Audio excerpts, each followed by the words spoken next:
Okay, so let's talk some more about MyMathLab now that you've had a brief introduction. Remember that you can make a link in your browser to get to the sign-in page. Then you sign in, and then you should see this course that you've registered for and open it up, and this should be your daily routine pretty much.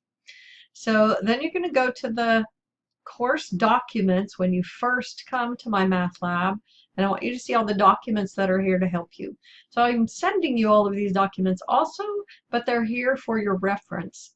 So there's a welcome letter that I'm going to send you, instructions for getting registered in MyMathLab if you haven't used MyMathLab before, instructions for the course. This document is long, so I'm going to make a short video about it also because I know it's kind of a lot to read, but I think it could be helpful to have printed out and in your math notebook so that you have it there for reference to just help guide you through the rhythm of the course until you've got it down. Then there's the syllabus, and it has a lot of information in it, and there's a syllabus quiz, I think the second week of the course. So you might want to make sure you're very familiar with the material in the syllabus.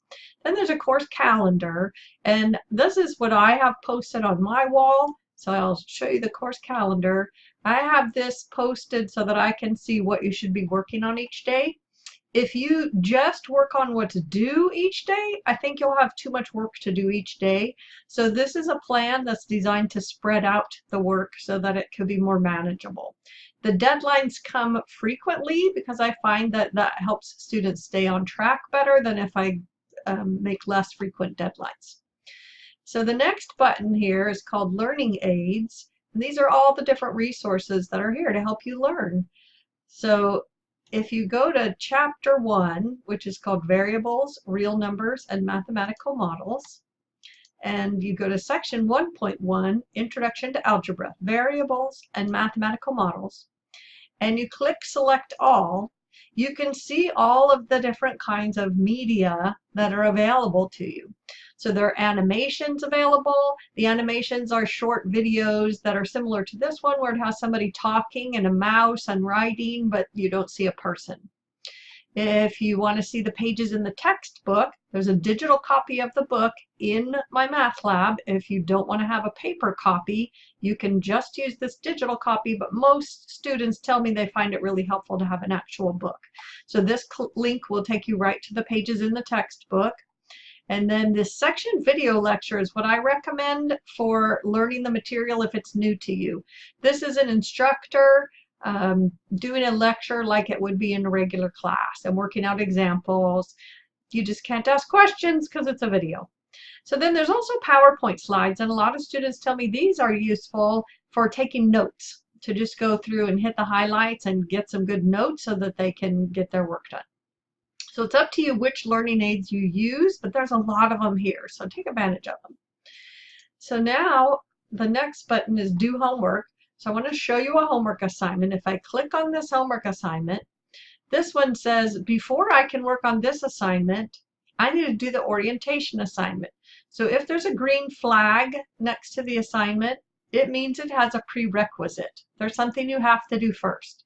So this little warning will tell you if you hover over the flag, you have to score at least 70% on the orientation assignment before you can work on this assignment.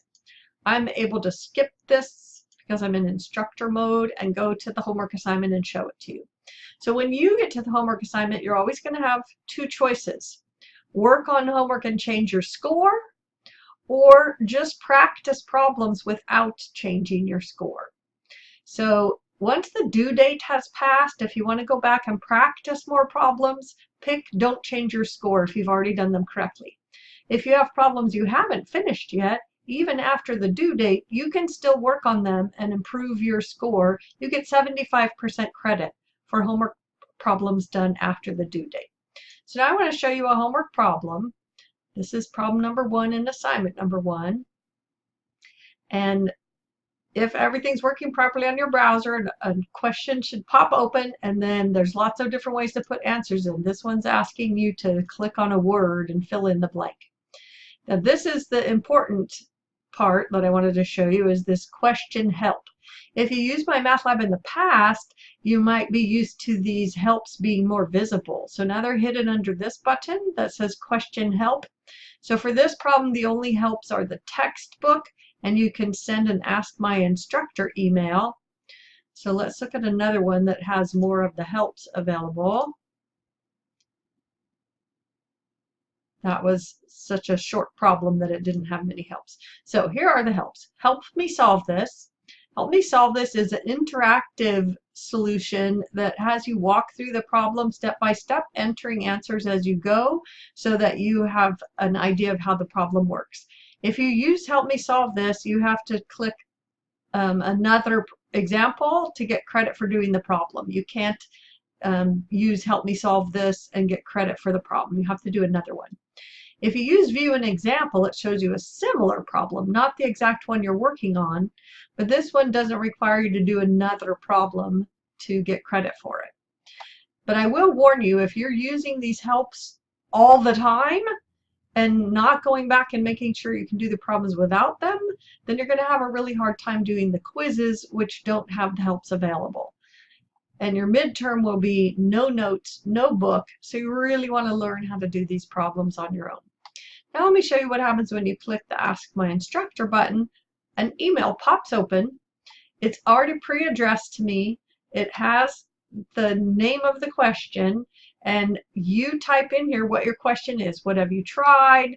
Which part of it don't you understand? You have to type something in this box so I know what your question is. Then when you click send, it comes to me with a link to the problem so I can see the exact problem you're working on. And one of my favorite ways to send answers to students is I have a tablet and I can make you a little screencast like this one where I'm narrating and showing you the solution, and then I send it to you as a little short movie. So please don't hesitate to ask questions. I love answering questions. That's my favorite part of my job. So I already showed you the do homework and take a quiz, and that if you click show all on either of those buttons, do homework or take a quiz, you can see all of the assignments in a row in the sequence that I meant for you to do them. So you'll see that the numbered quizzes cover more sections. So each mini quiz is just on one homework section, but then quiz 1 is sections 1.1 to 1.4. And then I'm going to do cumulative quizzes so that quiz 2 is going to be 1.1 to 1.8. And then quiz 3 is going to be 1.1 to 2.4. So every quiz is going to have some older problems on it so that you keep them in mind. And I think that will be helpful for the midterm so that you haven't forgotten any of the earlier concepts by the time we get to the midterm. So here's the check your grade review quizzes button. And after you do work, you can come here and look at your score. You can see details of which problems you got correct and what your score is. So when you do quizzes, please come here and check your results and review so you can take notes on the problems that you missed and get them right the next time. Quizzes, let me show you a little bit more about quizzes. The mini quizzes have a 30-minute time limit, and the numbered quizzes have a 2-hour time limit. They're longer. But here's where it shows you how many times you get to do it. So you get 3 attempts on each mini quiz and on each numbered quiz. So it shows you you've used up 0 out of 3. So you get 3 tries altogether, and only the best score will get recorded in the grade book. And here's where the grade book score will show once you've done the work for that mini quiz. And then there's a practice quiz that you can do infinitely many times, and it has no time limit. So the idea of the practice quiz is that you can use that to prepare yourself, and you can use it as many times as you like. So I can see when I'm looking in MyMathLab that students usually get better and faster. Their score goes up if they do multiple practice quizzes. So please allow yourself time to do that. I've budgeted that into the schedule if you follow it the way I have it set up. If you wait until the deadline to try and get quizzes done, most students find they aren't able to do their best. So I also want to show you that down here at the end of the quiz list are all the practice mini quizzes. So there's a practice mini quiz for each quiz, but it made the assignment list kind of long to intersperse them, so I put them all at the end. So if you want a practice mini quiz, you can come down here to the end.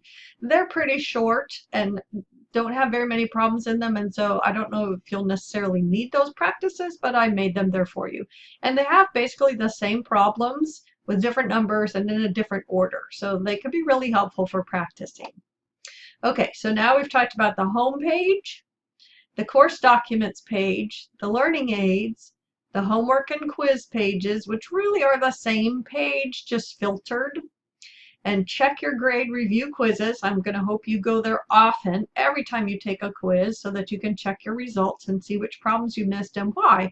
And please take some time to think about whether your error was because you didn't understand a topic or was a simple mistake that could be easily fixed by just being careful about negative signs or being careful to distribute properly. So if it's not understanding the topic, please go back and spend some time reviewing and making sure you're really solid on the topics. So your personalized study plan is an optional feature, but some students have told me they find it really helpful. So it has little mini quizzes that are just like one problem, and while you're working in MyMathLab, the software is paying attention to how long does it take you to do problems and how many times does it take you until you get it right, and it's making a personalized study plan for the things that you seem to need more work on. So this could be really helpful for studying for the midterm also. So the next button is the discussion board, and I really want you to talk to each other on the discussion board. I've tried to pick some interesting topics. So the first one, of course, always is introduce yourself, but the next one is fixed versus growth mindset. And this is something new that I'm learning about that I'm really excited about, so I wanted to share it with you. So there's a brief video for you to watch and then respond to. And then I like to have you look for an article about time management, because I find that's a really important skill to be successful in an online course. So it's just to encourage you to go look online and find some information about that, and realize there's tons of great information out there for anything you're struggling with. The next one's math anxiety, and test taking strategies, and you pick one of those and find an article about it and share it with us. Then I ask for feedback about the learning aids. Which ones are you finding the most useful? Should everyone learn algebra? I usually get lots of interesting discussion on that topic. And then what is your study plan for the final exam? So the first one is introduce yourself. You're going to read here, it says introduce yourself to me and your classmates. Post your intro by next Friday. And then by the following Monday, I want you to have commented on at least 2 other students' posts. You won't be able to see the other posts until you put yours.